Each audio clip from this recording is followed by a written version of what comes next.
I would really appreciate it if you could go and just quickly like and subscribe the podcast on whatever you're listening to, whether this is YouTube, Spotify, Apple, and honestly, there are so many more, and I'm not going to bore you with naming them, but it really helps out the podcast. So if you could just go do that, if you're feeling generous, it means a lot. Thanks. Hey guys, welcome back to another episode of the 20s Survival Guide. This is your host, Emily. We are back from summer.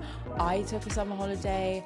The podcast took a summer holiday. You hopefully took a summer holiday. And now we're back, and I hopefully remember how to podcast because God bless, it's been a while. I think the podcast needed a break, needed to touch some grass, needed to take some time off of spamming you guys with talking. But now we're back, and I'm so glad we're back because I missed it. You can tell that I'm slightly out of the podcasting groove because I have actually just spent 20 minutes starting this entire episode only to realize that I didn't press record. Now, that's a rookie mistake, but it still happens to the best of us. So here we go again, round 2, take 2 for this episode. Kill me now. Anyways, I am back, and I was actually on a nature holiday. So whether you were sipping margaritas in Greece or going to Canada and hiking like I was, or maybe you were working, making money for yourself, you're thriving in London or wherever the hell you live, we're back because it is currently September now. And I don't know what happened, but I just woke up one day and it was September. I didn't ask for this. I didn't sign up for this. I didn't say I was finished with summer. Like, it just came for no reason. And I'm kind of mad about it. But there's nothing we can really do about it apart from adjust and change and get used to the fact that winter is on its way. And that's okay. But last year, during this time, I was really, really down. And I think I had borderline seasonal depression. And I think it's really common that I can't be the only one who is feeling slightly down about summer being over. And I'm just worried that, seasonal depression is going to kick in, the bad weather, it's going to make me feel down. And like, we can't avoid it. So we need to talk about it and how we can actually get over our summer blues and avoid that sort of seasonal depression, whether you feel like you have it or you feel like when the weather changes, you just get down during the different seasons. And that's also so normal. But last winter, I had the worst, as close to what I could call seasonal depression as possible, because I'm not going to label myself to be someone who has seasonal depression. I've never been diagnosed. I don't really know. But what I do know is that it was awful, awful. And I think a huge part of it changed when it was summer and my mood lifted instantly. But this weather really took a toll on me. Like, I just felt so numb. Each day just felt so mundane and the same. And I couldn't really find a highlight throughout my day. Like, nothing really stood out to me. Everything just felt numb. And I kind of got in a really bad rut with myself.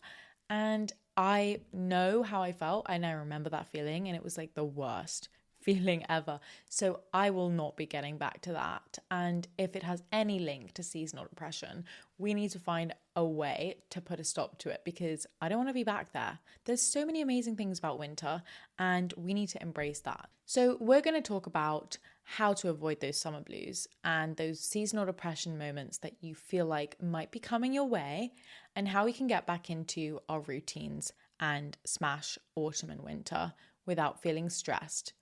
So without further ado, let's get into the episode.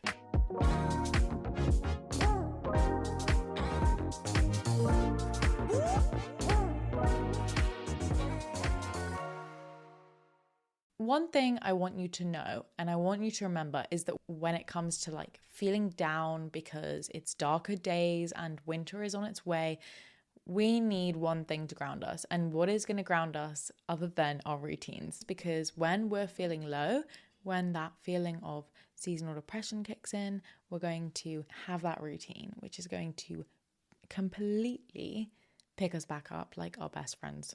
And I know it sounds cringe, but it's true. So I don't know about you, but during summer, I tend to throw my routine out the window and live spontaneously, and you might be the same. But now that September is back, we're kind of just going to have to bring that routine back in slowly, creep it back into our lives, and figure out how we can use it to our advantage. We can kind of create an autumn reset.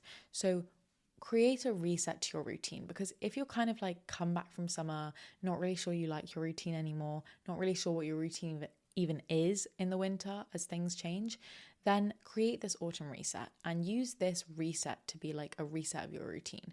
See what is going to work for you in these next coming months. Maybe, those early morning runs where you were able to catch the sun because it was great light isn't going to work if you hate getting up and running in the dark before work. Seasons change and your routines do too. Now, I was just talking about it getting darker outside, which I know might scare the shit out of some of you guys because it scares the shit out of me too. However, it's something that is out of our control. How are we going to fix this in our routine? I think a great way to do this is by having morning rituals. So having things in the morning that you can do to energize you when it's dark outside, because a lot of the time when you've got work and when you're waking up early in the morning, you're not really going to see the sun. And I'm preparing you guys for this, but the sun won't really be up if you're kind of getting up at 6:37. It might still be pretty dark, and you need to do things that are going to give you that energy when the sunlight isn't there to do that. Obviously, this can be coffees, but this can be other little things that sort of energize you, whether that's listening to your favorite podcast, exercising, or doing something that sort of energizes you in the morning when it's darker outside. It could literally be calling your best friend in the morning and having that with her or him as a routine to do when you're feeling like you're going to struggle in the winter months. I think that's a really good one because friendships energize you, that's a huge one for me. Another thing when it comes to having this autumn reset and adding in new things for your routine is schedule things that you can look forward to. Having things in the diary that are coming up and you can look forward to them will help you so much if you feel like seasonal depression. Coffee dates, workouts, or creative projects with your friends, little things that you just have to get you through the weeks, because sometimes weeks aren't supposed to be huge and they're not supposed to be groundbreaking and they're not supposed to be packed with excitement, but you just need to get through them. And that's the reality of life. Sometimes weeks are more mundane than others and they're just about getting through. And in order to get through those weeks, have small things to look forward to. This could be, like I've said before on the podcast, I think it's one of my favorite things, Monday pizza night or a Monday bi-weekly pizza night with your best friends. And you always know you're going to have it. And it keeps you grounded and it keeps your routine grounded. I think that's a great idea. Now, another thing other than our routines and our autumn reset, which we need to focus on coming into these winter months, is the seasonal depression thing that I've been talking about. I think we need to talk about this because it's really sad to admit, and I don't really know if it's something that I can self-diagnose. But I know that when the seasons change, it really makes me have an impact on my mood, on my work, on absolutely everything, and it's just not sustainable. I feel like it's just, how are we living like this when it's so dark all the time? We need to kind of have a way to keep us as energized and revived as we do in the summer. So when it comes to preventing seasonal depression or feelings of that, I've come up with some great ideas and I'm going to share them with you guys because I don't want you to go through it. I really saw those signs of seasonal depression when they kicked in during the winter months and I was so down. So what's the signs? What are they? That tend to be low energy, like withdrawals from normal things that you just like to do or have energy for that you just don't anymore. Like disrupted sleep is a huge one. You would normally work out every other day and you have no energy to do that, or you have no energy to see your friends. You have no energy for anything. So we need to avoid that as soon as possible. And some of the things that I really found helped me during that tough time last year was making sure that I got up before I worked, even if I was working from home, and I went outside. So light therapy in a way, getting outside and getting fresh air, even if it was dark, even if it was grey, even if it was raining, it was just in the morning, I need to get fresh air. Once I have that in my system, my brain can switch on. And that's quite a common thing for everyone. But I think it's even more important in the winter because we're less likely to even want to leave our houses when it gets gross and rainy. But it's going to help you if you get some fresh air. So remembering that fresh air in the morning is a non-negotiable. Another thing is vitamin D. So vitamin D is obviously what we get when we have sun. but we don't have sun in the winter. We're deprived of sun. So we need to get vitamin D in other ways. I'm going to try to take some vitamin D supplements. And I know that everyone has their own opinions and thoughts around whether that's a smart thing to do or not, or whether they even work. But I'm going to take some because anything to get me some good vitamin D. I'm going to check in with you guys once I've done that and let you know how it's going for me. What we can do to help this is movement. And I talk about this all the time because exercise is key, guys. Like, exercise is everything. So moving your body is going to solve so many more problems than you even realized. Going outside and exercising, or going to the gym, or doing whatever you need to do to get your body moving is going to change your whole brain when it comes to the seasonal depression stuff. Like, you're releasing those endorphins, you're remembering that the sun will come back, you're going to be okay. Like, life isn't bad, it's just the seasons changing, which is making you feel down. I also have tips when it comes to the seasonal depression stuff about socializing. How are we going to make sure that in social situations we can still cope and we can still even socialize? Because I can't be the only one that when it gets dark and when it gets wintry, the last thing I want to do is actually go outside and see friends. The saddest thing I'm gonna miss when it comes to summer is going to pub gardens. I'm gonna miss the pub gardens. Summer evenings when you absolutely have no plans and call up a friend and are like, let's go to the pub, and you just have the best Aperol Spritz in a great pub garden because it's sunny.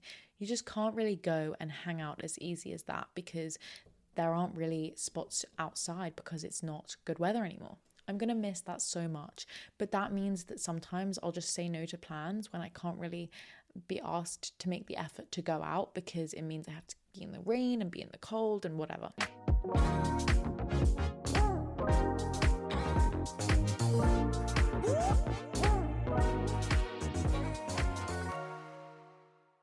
But I realized that a huge part of why I was feeling really awful at the time was because it was a vicious cycle.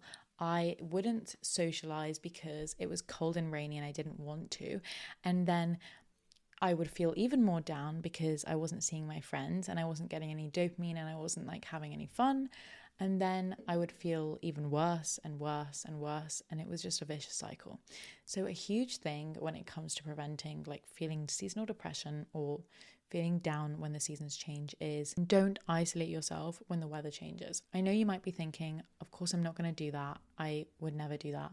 But it's much more common than you think. And it's really hard because you don't really notice when you're doing it. You could be isolating your friends and you don't even know it. Make the effort to go and see your friends when you're feeling low, when you're feeling like you just don't want to get outside, invite them over. Even if your social battery is low, honestly, keeping your friends around you and making sure that you have time to socialize is a huge important thing and a non-negotiable when it comes to the seasonal depression stuff. Now, another thing, if you're actually someone who's sitting here and thinking, I really get seasonal depression a lot and it stays throughout all of the winter months and I don't really have, small lows and I can't ever get out of them and I've tried all of these things and I just think nothing's working. Maybe you actually need to go and see someone, and I can't prescribe that, but I can tell you that if your low mood is lingering and you're feeling like it's more serious than just a bad day or a bad mood or a bit of weather change that's just not suiting you, then maybe you need to go and think about actually getting diagnosed for seasonal depression, because it's okay and it's really common, but there are professionals who can help with that. I think that that's super important to know that if your low mood is lingering, it's okay to go and get a professional to help.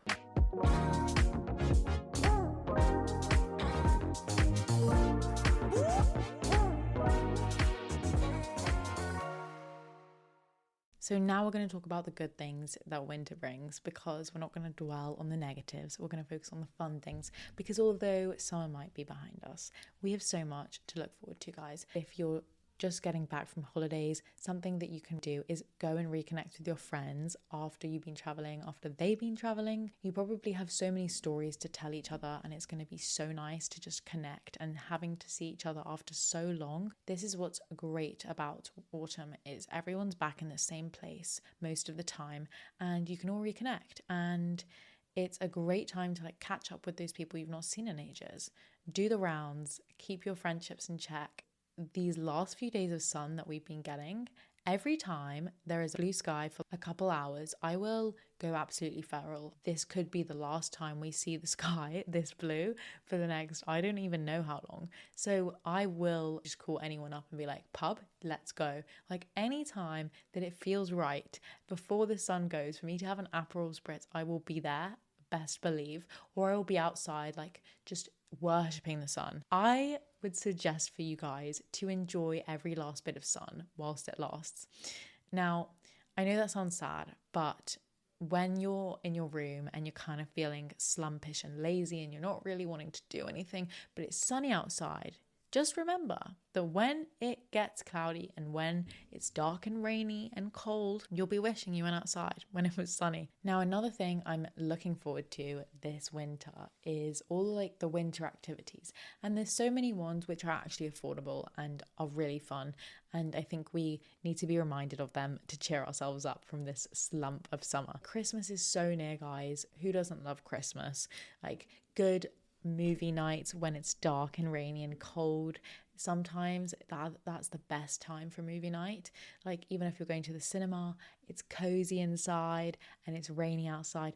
Honestly, what's better? And game nights with your friends and dinner parties, winter fashion. I'm looking forward to so much. I'm looking forward to Christmas food, Sunday roasts, because for some reason in my family, we don't really have Sunday roasts in the summer. And we have Sunday roasts in the winter way more, probably because it's just a heavier meal. But I'm looking forward to Sunday roasts. I'm looking forward to stuffing. The end of the year is such a festive time and there's so many events. So there is so much to look forward to, guys. It is going to be a great winter and you don't have to just be outside in the pub drinking. I'm really looking forward to like the lasagnas and meal prepping and stuff like that. So this is the end of the episode now, and I just wanted to keep it short and light to come back and say we're back. I wanted this episode to be a reminder to you that the world doesn't end when summer ends. And I know it might feel like it does, but it's okay because there's so much to look forward to this winter. And there is so much going for you right now. You're going to have the best next few months. And just because summer ends doesn't mean that your goals, your plans, your ambitions, and all of the fun social things that you've been doing these past couple months have to go out the window. They are going to be right there where you left them. And you just have to readjust and focus on a new routine maybe. Don't be hard on yourself if you're feeling low when the season's changing. Like, it's very normal. I hope that you take away some of these tips, whether that's the seasonal depression stuff or whether that's changing your routine, and implement them this week in September and see how it works for you and let me know what you think. I hope you guys have a great rest of your week. I shall see you next Wednesday. Bye.